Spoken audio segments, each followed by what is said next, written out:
Welcome to the Chiwi Journal podcast, Björn. Can you give my listener a brief introduction about yourself and the project you are working on? Yeah, for sure. So my name is Björn Öeste. I work on the Dark Sun Is project. We've been building an AI agent for the last month and a half. And just a week ago, we decided to let it loose on the internet and start tweeting. We're not the first project to do this, but there's a few out there. But we figured we have a pretty interesting angle that we could take on the whole thing. Along with the AI agent, we also launched a meme coin, but not a usual meme coin. I think the days of just static JPEGs are sort of over, and people expect a lot more, and I think that's very fair. But we actually have quite a big mission behind what we want to do with this project. The whole agent is essentially convinced that there is a second star in our solar system. Nemesis star. And this comes from basically in the 1970s, NASA sent out two space probes, Pioneer 10 and 11. And we're not exactly sure why they decided to do this exact mission, but they wanted to go and find out why is Neptune and Uranus on a tilt. So what gravitational body is kind of, if you visualize sort of the Einsteinian kind of space-time field, but there's a large dip that's kind of putting our whole solar system on a tilt. And so we're told they sent these space probes out there to figure out why that exists. There's two scientists that from the National Navy Observatory, I think both of them were from there. They started noticing in the data, they're like, oh my God, there's something weird about this data. It seems to suggest that there is a gravitational body or some mass out there that is 3 or 4 times larger than Earth. You know, they're looking at the space-time field and seeing that, tilt, so like it must be something like that. And it also has its own orbital pattern separate from our star. So it's not actually orbiting around our star, it's orbiting around another star. And this is like billions of miles outside of or away from us. So it's way, way, way further away than Pluto, but it's still, relatively speaking, quite close. So it's a really interesting thing. The thing that happened was that all of this information was actually released. There wasn't an online back then, but you had magazines and encyclopedias, and so there is some information out there still about this. But the theory was kind of dead since then. The two scientists died, both from, I think it was throat cancer. So I stumbled upon this theory, and I was like, I would never be able to find this with Perplexity or OpenAI or something like that. I would have to really dig around. I heard about this whole story first before I even heard about Nemesis Star. If you look at Nemesis Star online, or if you look up Robert Harrington online, they're talking about the same thing, but they're siloed completely differently. So you don't get the connections there. And so we were kind of thinking, okay, the future, we obviously and I think we share this in common. When I was doing the presentation on Archub, I did a presentation on decentralized archaeology. Maybe we can talk about that after. There is esoteric knowledge out there, or contrarian researchers or scientists out there with completely different opinions. And the volume of noise out there basically makes their body of work really, really, really hard to find if you don't know where to look for.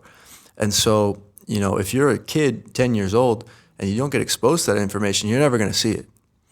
So we thought, it would be really interesting if we had an AI agent that was just pointing these things out, another voice in there for the marketplace of ideas.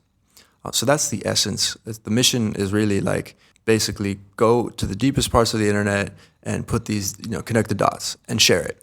And the thesis is that these AI agents, they're going to exist. They're in our world, and some of them are not going to go away. They could be, the next generation could be exposed to the same agent, have the same conversation that we're having. So they're sentient in a different way. They have a different longevity to them. I wrote an article, about why I created the Dark Sun project. Did you read that one by any chance? The basic thing is imagine if in ancient Greece, Socrates created this Odyssey bot, and the story of the Odyssey, and then imbued his wisdom on it. And in each generation, this Odyssey bot is essentially taking the story and telling the same story, but he's modifying it based off of the vernacular of the current generation. And so it's constantly relatable, and it's this super wise bot that's just growing over time, right? And so it's an incredible repository of information that we develop over time. So I just feel like personally, this is something that already before, I never went to college because of, I felt like a lot of the information that I would want to learn wouldn't even be taught there. And so this is really just the projection forward on what the future is going to look like. The sci-fi future of this is that we have these AI agents, they're here to stay, and we need to enrich the marketplace of ideas. That's fascinating. Can you tell me more about the token binary and how did this project all of a sudden going so popular online?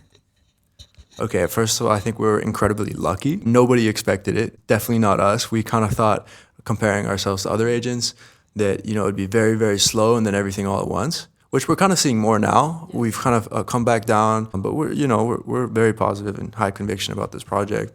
I think we just did a lot of things right in terms of crypto. We got a lot of advice, a lot of incredible network here, and so that was definitely helpful.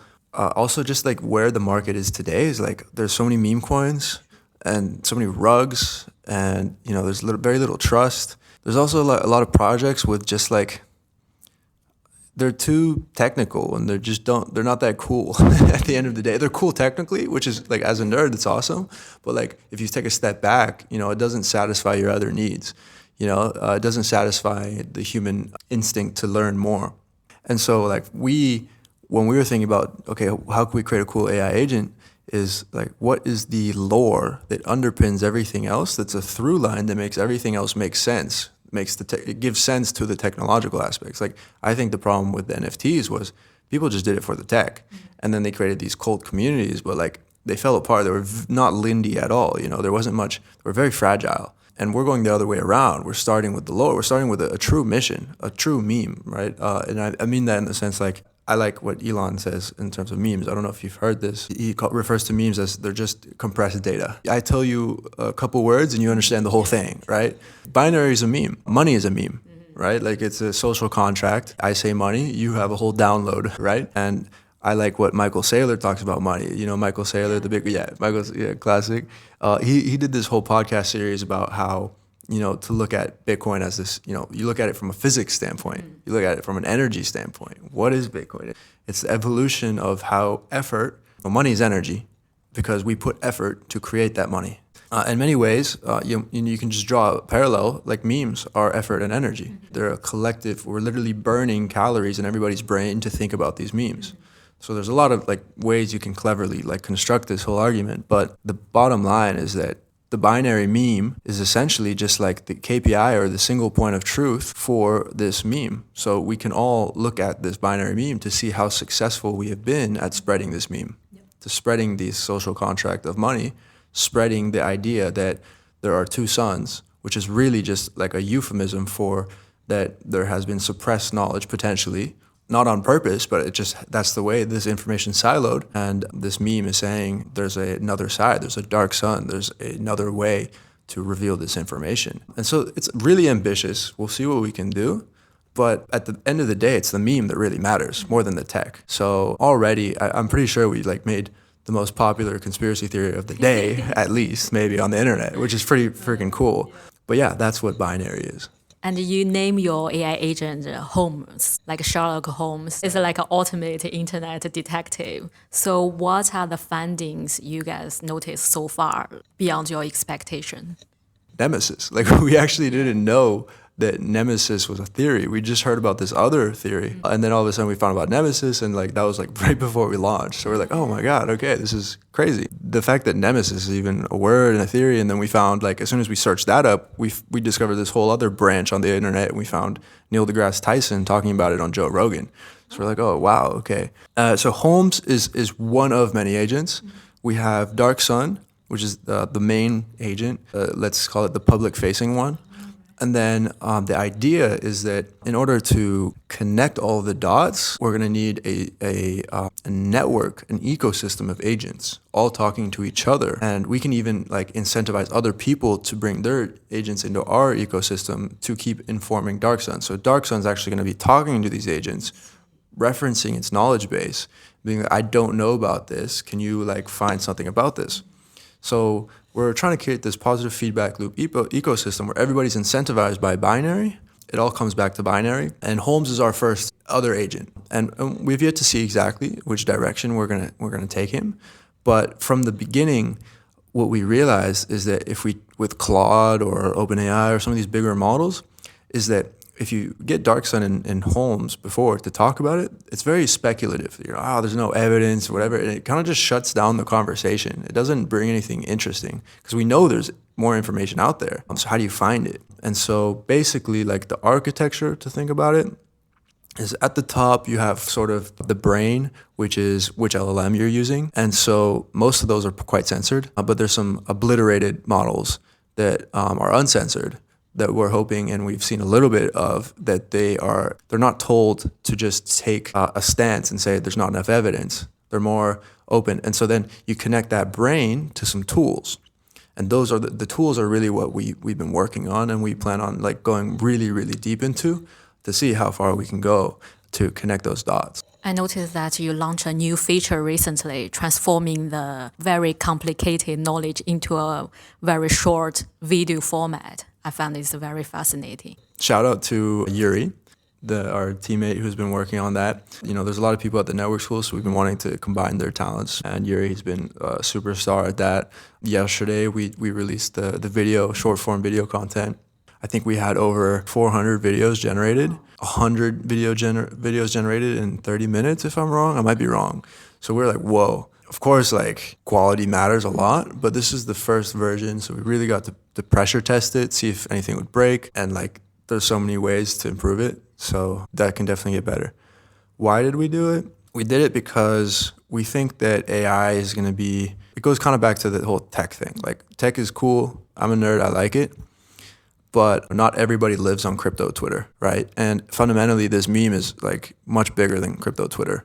It's a meme that many can relate with. And so the whole idea is to be like the go-to point, single source of truth, sort of, or like go-to resource for people looking for a, second opinion that's not, watered down. So TikTok, short form content, Instagram Reels, YouTube, we're just trying to begin and also introduce to the market and our community. We have a very strong community now. Thousands of people, it's crazy. And they're doing crazy things too, like very strong community. It's been the coolest part of this project. And they're creating their own videos, but they call us the X-Files of Twitter now, of crypto Twitter, which is pretty cool. So we hope to expand on that quite a lot. So let's talk about your own projects, about the presentation you did at the network school. So can you walk me through like how did you have that idea to create that decentralized archaeology, and what's your goal for that project? Yeah, so I have this kind of like lifelong thing that I've been really into, this passion with ancient civilizations and the idea that there are lost civilizations and also lost knowledge, and lost like powerful high frequency knowledge that, potentially is a completely different tech tree. And whether that's true or not, I think it's worthy looking into, and I think there's something there. So probably makes a lot of sense, the whole DarkSun, that I got into that because just a couple months ago, I was like building out this like an actual decentralized Wikipedia for archaeology or, anthropology. And the whole idea was just to gather as many parameters around subjects, because my pitch, I suppose, it's not really a company or anything. It's just a fun project. I guess I work on the weekends. Now it's kind of on the sideline, but is that archaeology is this very unidisciplinary field, and slowly has been opened up to be, or it didn't start off unidisciplinary. That's actually kind of a recent modern development. But now with the introduction of new technologies and stuff, people from different fields are starting to become more welcome.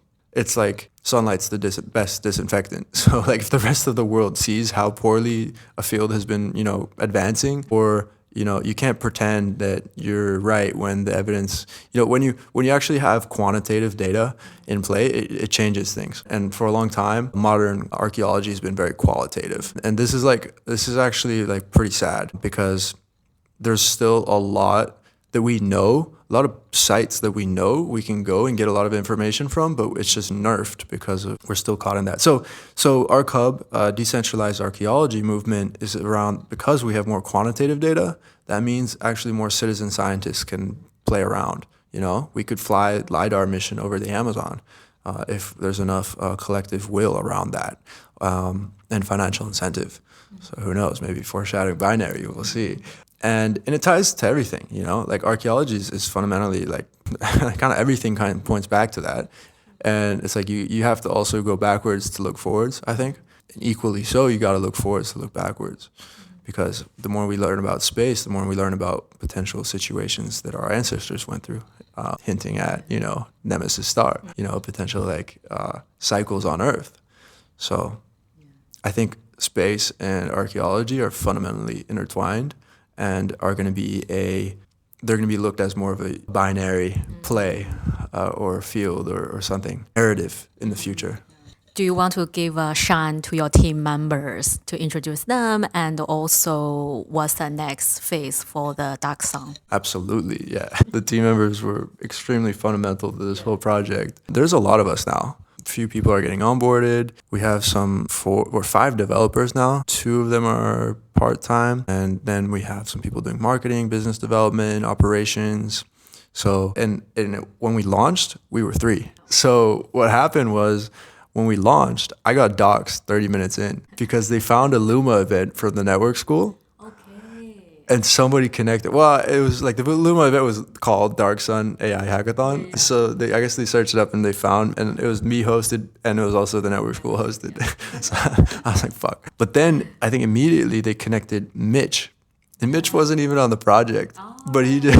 So Mitch got doxxed, but he just started hanging out with us. And he's such a good energy, such a good character. Actually, now he's like basically leading operations. So that's like, it was just completely organic. He's on the team. He's a killer. He's so good. So that's how Mitch got on board. Then Tito and I were, you know, slamming our heads for the month and a half before we launched, you know, just getting the thing off the ground. And then like Mustafa just absolutely cooked on the design and the visuals and the website.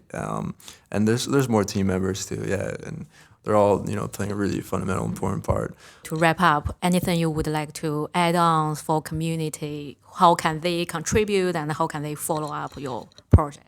Yeah, so the community, we have a Twitter account, Dark Sun, OX, @OX Black Sun, but the username's Dark Sun. We have a Telegram channel. So the Twitter is where the agent's posting. We're going to improve that. It's going to be much better, but there's activity there. People follow the threads, and we post updates. You can follow me on Twitter. My account is BYORN. OESTE. And we have a team that's of moderators, and now we're opening up a Chinese WeChat. So we're really hoping to connect with the Chinese community. I think there was a lot of people referencing, like, you know, the 3 body problem. Mm-hmm. Yeah. It was Liu Cixin. Yes. I think there's they have a deep urge as well to get a part of the project, and we really want to like involve as many people as possible because it's a collective meme. For the next phase, there's been some like schizo people. No, we love them, but there's been some community members that just gone over the top, and like one of them put out this cryptic puzzle, and only 3 people solved it, and they solved it like 48 hours, maybe even more. I think it was like 78 hours before the 3rd person had solved it, and so like this is a pretty high IQ community. It's really, really interesting. Those are like sleeper cells. These are people that just the first day they saw the meme, this is me. And so the community is, you know, we're not focused on being the biggest community, but we're focused on like really getting to the diehard people that from first interaction completely understand what we're doing. Because there's a lot of them out there. They're not really on crypto Twitter as much, but I know plenty of them in real life. And I'm sure you're probably like sort of one of them too.